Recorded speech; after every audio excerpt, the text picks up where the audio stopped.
In 1919, Henry and Arabella signed the trust indenture that formed the Huntington.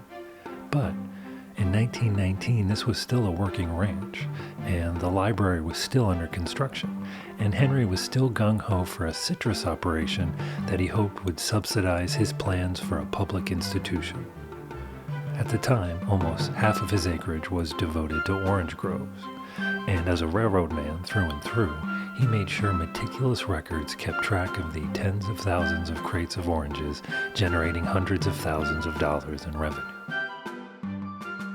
Preserved as open space for decades, the remaining orange groves have a new ally in our chief arborist, Daniel Goyette.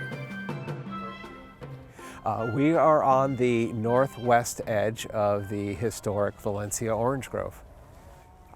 It was my idea to rehab the grove, but I absolutely inherited it, just like Fred Brandt before me inherited it from probably William Hertrick.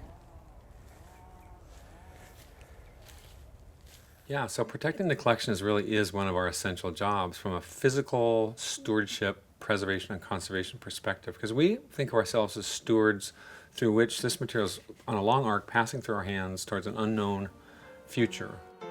In the 1920s, a stretch of hard winter freezes decimated the grove and dissuaded Henry from continuing his citrus business. He sold off about half of the ranch's 600 acres, including most of the orange groves, to support the library, museum, and botanical gardens. Last year, springtime, South Orange Grove put in 75 new Valencia oranges. North Grove, 125 new trees have gone in. So intermixed. You asked about planning for the next 100 years. Well, some of these trees could be pushing 75 years, but we're going to see how much longevity we can get out of these new trees. This is one of them. Let's move up to the one that we've actually weeded around. You know, it's good for the Huntington to have this much acreage. That lets us have an abundance of not just plant life, but animal and bird life. And all those things get to take advantage of these small niches, and it means there's quite a bit of biodiversity on the property. You know, nature and the humanities are messy, evolving, tumbling activities. You know, there's some great analogies you can draw across the two disciplines, because you can't really predict their future. You can't. And the surviving dozen or so acres of orange groves have become part of our century-old canopy of growth here.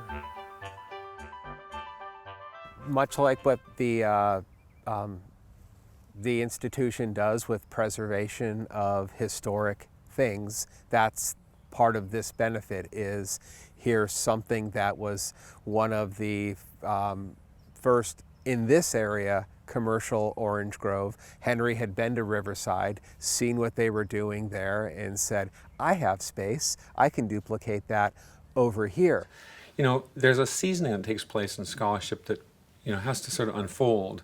And every decade or two has its own sort of era of emphasis and focus. It shifts away from another focus. And it's just a necessary course of scholarship.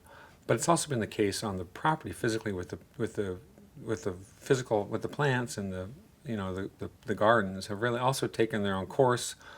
There aren't many places where people can come out and see a producing orange grove, but we partner with another nonprofit called Food Forward, who's coming in month after month when the fruit is ripe to harvest and send that out to homeless shelters and food banks. So the benefit is it's multi-layered. It's not just, oh, here's just one thing that we're hoping to get out of this grove. It's like a scholar habitat up here. Yeah, we're up in the canopy. Yeah. We're up here in the third floor of the north wing, surrounded by a whole bunch of different species of books, some of which are great specialists and some of which are generalist texts. And so it's a great analogy. Yeah, I can feel my blood pressure just drop, and I rarely just come here to browse, but occasionally I'm looking for something up here, and I'll just come here and it's just so quiet, and I'll just be like, oh, my friends, the books. Like Henry before them, Neither Dan or Daniel can predict the future, but they both need to prepare for it. And their efforts continue to grow an environment here that was created as a shelter for scholars, strollers, and migrating birds alike. The orange grove offers a glimpse of an old California ranch that has matured into an institution that's open to the past, but always planning for the future.